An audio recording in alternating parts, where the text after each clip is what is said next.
സംഘടനാ നടപടിയെടുത്ത് പാർട്ടിക്ക് പുറത്താക്കിയിട്ടും രാഹുൽ മാങ്കൂട്ടത്തിലിനെ കോൺഗ്രസ് പൊതിഞ്ഞു പിടിക്കുകയാണോ? മാങ്കൂട്ടത്തിലിനെ MLA സ്ഥാനത്ത് നിന്ന് അയോഗ്യനാക്കുന്നതിനോട് യോജിക്കേണ്ടെന്നാണ് കോൺഗ്രസിന്റെ പൊതുനിലപാടെന്ന് വേണം കരുതാൻ.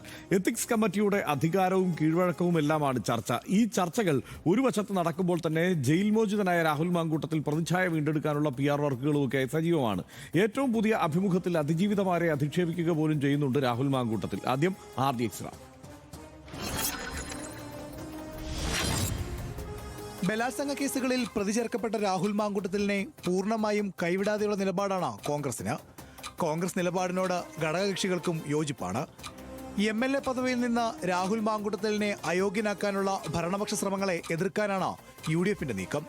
കേസുകളിൽ പ്രതികളാകുന്ന MLA-മാരെ അയോഗ്യരാക്കുന്ന കീഴ്വഴക്കമില്ലെന്ന് ചൂണ്ടിക്കാട്ടി പ്രതിരോധിക്കാനാണ് തീരുമാനം. രാഹുലിനെ അയോഗ്യനാക്കാനുള്ള നീക്കത്തെ എത്തിക്സ് കമ്മിറ്റിയിൽ റോജി M. ജോണും U. ലത്തീഫും എതിർക്കും. ഇല്ലാത്ത അധികാരമാണ് എത്തിക്സ് കമ്മിറ്റി ഉപയോഗിക്കുന്നതെന്ന് പ്രതിപക്ഷ നേതാവ് VD സതീശൻ കുറ്റപ്പെടുത്തി. രാഹുലിനെ സംരക്ഷിക്കുന്നുവെന്ന് ആരോപിച്ച CPIM രംഗത്തെത്തി. രാഹുലിനെതിരെ കഴിഞ്ഞ മാസം നൽകിയ പരാതിയിൽ എത്തിക്സ് കമ്മിറ്റി DK മുരളി MLA-യുടെ ഭാഗം കേൾക്കും. അയോഗ്യനാക്കുന്ന ശ്രമങ്ങളെ എതിർത്താലും രാഹുലിനെ കോൺഗ്രസിൽ നിന്ന് പുറത്താക്കിയ നടപടിയിൽ മാറ്റമുണ്ടാകില്ലെന്നാണ് ലഭിക്കുന്ന വിവരം. ഇതിനിടെ ജയിൽ മോചിതനായി എത്തിയ രാഹുലിനെ വെള്ളപൂശാനുള്ള PR ശ്രമങ്ങൾ സോഷ്യൽ മീഡിയയിൽ സജീവവുമാണ്. RDX Ram, news Malayalam.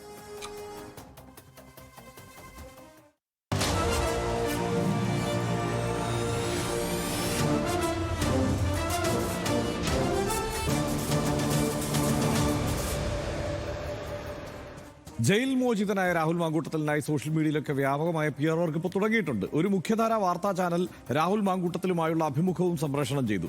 അഭിമുഖത്തിൽ അതിജീവിതമാർക്കെതിരെ ആരോപണങ്ങളുമായാണ് രാഹുൽ മാങ്കൂട്ടത്തിലെത്തിയത്. അഭിമുഖത്തിന് പിന്നാലെ സോഷ്യൽ മീഡിയയിൽ രാഹുൽ നിരപരാധി എന്ന് പറഞ്ഞ് ധാരാളം പോസ്റ്റുകൾ നമ്മുടെ പതിവ് പേജുകളിലെല്ലാം അങ്ങനെ നിറയുന്ന സാഹചര്യവും ഉണ്ടായി.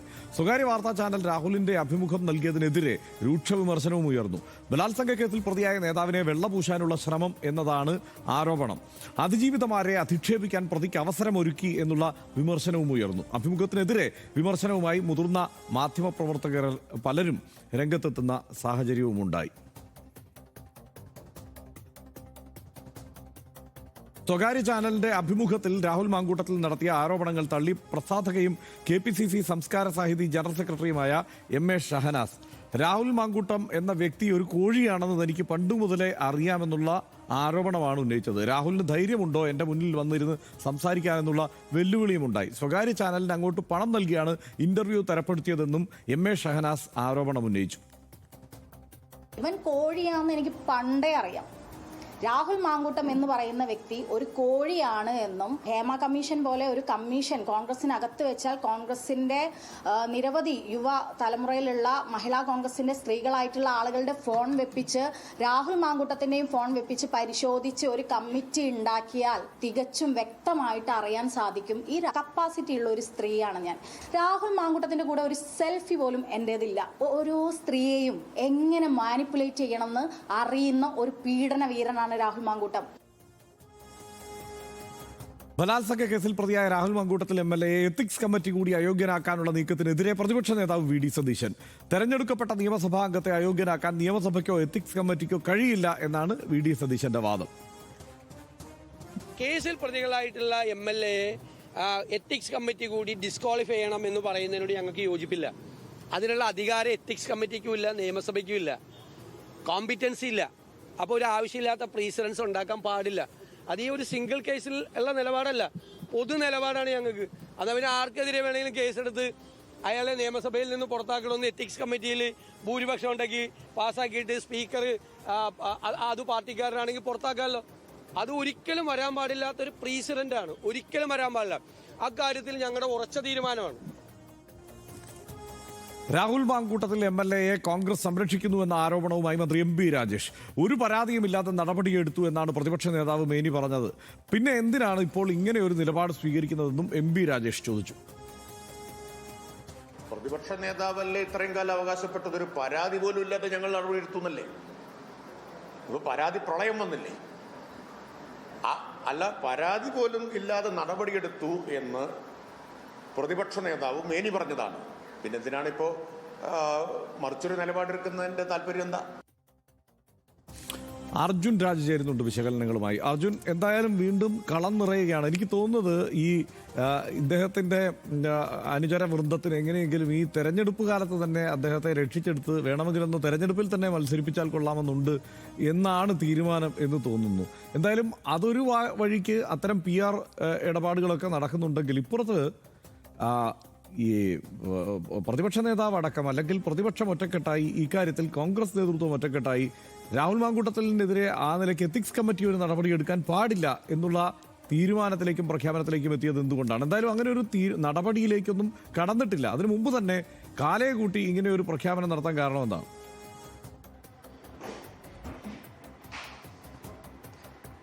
ഹസൻ, ഇക്കാര്യത്തിൽ രണ്ട് പ്രധാനപ്പെട്ട കാര്യങ്ങൾ ഉണ്ട് എന്നാണ് മനസ്സിലാക്കുന്നത്. ഒന്നാമത്തേത്, കോൺഗ്രസ് അല്ലെങ്കിൽ പ്രതിപക്ഷ നേതാവ് പ്രധാനമായും പറയുന്നത്, ഒന്ന്, ഇക്കാര്യത്തിൽ ഒരു കീഴ്വഴക്കം ഉണ്ടായിട്ടില്ല. ഈ രീതിയിൽ എത്തിക്സ് കമ്മിറ്റി പരിശോധിച്ചുകൊണ്ട് ഒരു MLA യെ അയോഗ്യനാക്കുന്ന തരത്തിലുള്ള സംഭവം മുൻപ് കേരളത്തിലോ അല്ലെങ്കിൽ എവിടെയും ഉണ്ടായിട്ടില്ല എന്നുള്ളതാണ് ഒന്നാമത്തേത്. ഒപ്പം തന്നെ ഈ കാര്യത്തിൽ അയോഗ്യത കൽപ്പിക്കാനുള്ള അധികാരം എത്തിക്സ് കമ്മിറ്റിക്ക് ഇല്ല എന്നാണ് പ്രതിപക്ഷ നേതാവ് ഇന്ന് പറഞ്ഞത്. അങ്ങനെ എത്തിക്സ് കമ്മിറ്റിക്ക് അധികാരമുണ്ടെങ്കിൽ അത് രാഷ്ട്രീയപരമായി ഉപയോഗിക്കാനുള്ള സാധ്യത ഉണ്ട്. അതായത് പ്രതിപക്ഷ നേതാവിനെതിരെ പോലും പലതരത്തിലുള്ള കേസുകളുണ്ട്. അങ്ങനെയാണെങ്കിൽ ഒരാൾ പരാതി കൊടുത്ത് എത്തിക്സ് കമ്മിറ്റി പരിശോധിച്ച് അത് അയോഗ്യത കൽപ്പിക്കുന്ന തരത്തിലേക്ക് രാഷ്ട്രീയപരമായി അത് ഉപയോഗിക്കപ്പെടും എന്നുള്ളതാണ് പ്രതിപക്ഷ നേതാവും പ്രതിപക്ഷം ഒന്നാകെയും ഇക്കാര്യത്തിൽ പറയുന്ന നിലപാട്. അതേ സമയത്ത് ഒരു പ്രധാനപ്പെട്ട കാര്യം ഇക്കാര്യത്തിലുള്ളത്, രാഹുൽ മാങ്കൂട്ടത്തിനെതിരെ ഇതുവരെ കേരളത്തിലോ അല്ലെങ്കിൽ ആ രീതിയിൽ കാണാത്ത തരത്തിലുള്ള പരാതികളാണ്, അങ്ങേയറ്റം ഗുരുതരമായിട്ടുള്ള പരാതികളാണ് പുറത്തു വന്നിട്ടുള്ളത്. അതിന് ഒരു സമാനതകൾ പോലും ഇല്ല എന്ന് പറയേണ്ടി വരും. അങ്ങനെയുള്ള ഒരു വിഷയം പരിഗണിച്ചുകൊണ്ട് എത്തിക്സ് കമ്മിറ്റി ഒരു കടുത്ത നിലപാടിലേക്ക് പോയി കഴിഞ്ഞാൽ അത് രാഷ്ട്രീയപരമായി കോൺഗ്രസിനുണ്ടാകുന്ന തിരിച്ചടി കൂടി അവർ മുന്നിൽ കാണുന്നുണ്ട്. പ്രത്യേകിച്ച് നിയമസഭാ തെരഞ്ഞെടുപ്പ് വരികയാണ്. ആ ഘട്ടത്തിൽ MLA സ്ഥാനം പോലും പുറത്താക്കുന്നത് അല്ലെങ്കിൽ അതിൽ നിന്ന് അയോഗ്യനാക്കുന്ന തരത്തിലേക്ക് നിലപാട് സ്വീകരിച്ചു കഴിഞ്ഞാൽ അത് രാഷ്ട്രീയപരമായി തിരിച്ചടി ഉണ്ടാകുമെന്നുള്ള ഒരു തോന്നൽ കൂടി കോൺഗ്രസിന് ഉണ്ട്. അതിന്റെ കൂടി അടിസ്ഥാനത്തിലാണ് കോൺഗ്രസ് ഈ രീതിയിലുള്ള നിലപാട് സ്വീകരിച്ചതെന്ന് പറയേണ്ടി വരും. ഏറ്റവും പ്രധാനപ്പെട്ടത്, കോൺഗ്രസ് സംഘടനാപരമായി എടുത്ത ഏറ്റവും പ്രധാനപ്പെട്ട നടപടി രാഹുൽ മാങ്കൂട്ടത്തിനെതിരായിട്ടുള്ള പരാതി ഗൗരവമായി കണ്ട് അദ്ദേഹത്തിനെ പുറത്താക്കുന്നതാണ്.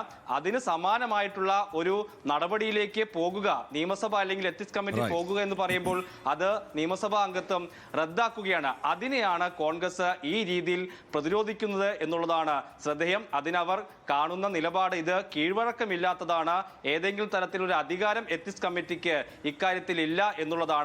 സ്വാഭാവികമായും എത്തിക്സ് കമ്മിറ്റിയിൽ രണ്ട് പ്രതിപക്ഷ അംഗങ്ങളാണ് ഉള്ളത്. ഒന്ന് റോജി എം ജോണും UA ലത്തീഫും. ഈ രണ്ടുപേരും ഇനി എത്തിക്സ് കമ്മിറ്റി യോഗം ചേരുകയാണെങ്കിലും ഈ നിലപാട് തന്നെയായിരിക്കും സ്വീകരിക്കാൻ പോവുക. റൈറ്റ് അർജുൻ, എന്തായാലും ഇത് പലതരത്തിൽ ഞാൻ നേരത്തെ സൂചിപ്പിച്ചതുപോലെ തെരഞ്ഞെടുപ്പ് അടുക്കുമ്പോഴേക്ക് ഇതിന് മൊത്തത്തിലൊരു കൂട്ടപ്പൊരിച്ചിൽ ഉണ്ടാകുന്നു എന്നുള്ള സാഹചര്യമുണ്ട്. മാത്രമല്ല എത്തിക്സ് കമ്മിറ്റി ഇതുവരെ തീരുമാനമൊന്നും എടുത്തിട്ടില്ല, അത്തരത്തിലൊരു യോഗം ചേർന്നിട്ടുമില്ല. അതിന് മുമ്പ് തന്നെ ഒരു നിലപാട് പ്രഖ്യാപിക്കുകയാണ് ഇന്നിപ്പോൾ പ്രതിപക്ഷം ചെയ്തത്. പക്ഷേ ഇതെല്ലാം ഒരുമിച്ച് വരുന്നു എന്നുള്ള കൗതുകകരമായ കാഴ്ച കൂടിയുണ്ട്. അതത്ര കൗതുകകരമെന്നാണോ ആ വാക്കാണോ അതിന് പ്രയോഗിക്കേണ്ടതെന്ന് എനിക്കറിയില്ല. എന്തായാലും ഇക്കാര്യത്തിൽ ആദ്യഘട്ടത്തിൽ ഏറ്റവും ശക്തമായ നിലപാട് സ്വീകരിച്ചവരിൽ ഒരാൾ തന്നെയാണ് പ്രതിപക്ഷ നേതാവ് VD സതീശൻ.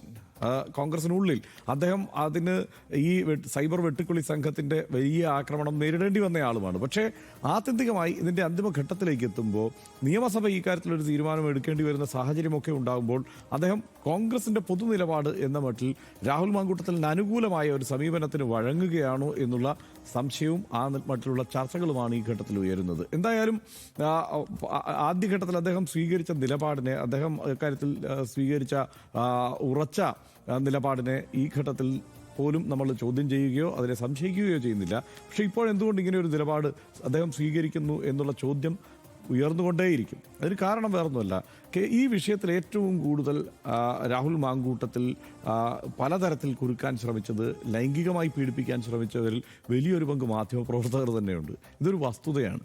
ആ മാധ്യമപ്രവർത്തകർ അങ്ങനെ ഉണ്ട് എന്നിരിക്കെ തന്നെയാണ് മാധ്യമങ്ങളിലൂടെ തന്നെ അയാളെ വെള്ളപൂശാനുള്ള ശ്രമങ്ങൾ വളരെ സജീവമായി ഈ തെരഞ്ഞെടുപ്പ് അടുത്ത ഘട്ടത്തിൽ ഉണ്ടായിക്കൊണ്ടിരിക്കുന്നത്. കേസുകൾ നടക്കുകയാണ്. ഈ കേസുകളിലേക്ക് മാത്രം ഒതുക്കുന്നു. അതിനപ്പുറത്ത് ഈ അതിജീവിതമാരുടെ ശബ്ദമോ അവർ സമൂഹത്തിന് മുന്നിൽ മുഖം കാട്ടി തന്നെ പറഞ്ഞ വിവരങ്ങളോ ഒന്നും ചർച്ചയാകാതെ പോവുകയും ചെയ്യുന്നു.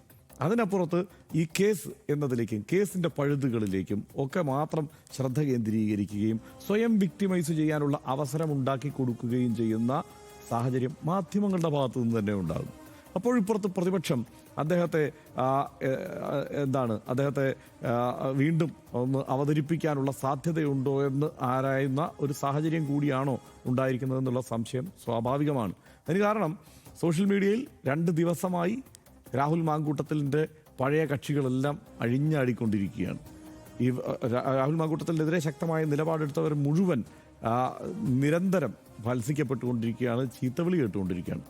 അതാണ് സാഹചര്യം. ഇതെല്ലാം ഒരു ആസൂത്രിതമായ നീക്കമാണെന്നുള്ള കാര്യത്തിൽ ആർക്കും സംശയമൊന്നുമില്ല. ബലാത്സംഗം, നിർബന്ധിത ഗർഭഛിദ്ര പ്രേരണ, സാമ്പത്തിക ചൂഷണം, ഇങ്ങനെ ഗൗരവകരമായ കുറ്റങ്ങളാണ് ഇതുവരെ രാഹുൽ മാങ്കൂട്ടത്തിനെതിരെ ചുമത്തിയിട്ടുള്ളത്. നിയമസഭയുടെ പെരുമാറ്റച്ചട്ടങ്ങൾ പ്രകാരം ഗുരുതരമായ ക്രിമിനൽ കേസുകളിൽ പ്രതിയാകുന്ന അംഗത്തെ അയോഗ്യനാക്കാമെന്നാണ് വ്യവസ്ഥ. നിരന്തരം ബലാത്സംഗ കേസുകളിൽ പ്രതിയാകുന്ന ഒരാൾക്ക് എങ്ങനെയാണ് നിയമനിർമ്മാണ സഭയിൽ അംഗമായി തുടരാൻ കഴിയുന്നത് എന്ന ചോദ്യം ഇവിടെ പ്രസക്തമാണ്. ഇതിനെല്ലാം ഇടയിലും രാഹുലിൻ്റെ PR വർക്കുകൾക്ക് പ്രമുഖ മാധ്യമങ്ങൾ പോലും കൂട്ടുനിൽക്കുകയാണ് എന്ന് സംശയിക്കപ്പെടുന്ന സാഹചര്യം ഗൗരവമായി തന്നെ കാണണം. വീണ്ടും പാലക്കാട് സീറ്റ് തന്നെയാണ് ലക്ഷ്യം എന്ന് ചുരുക്കം.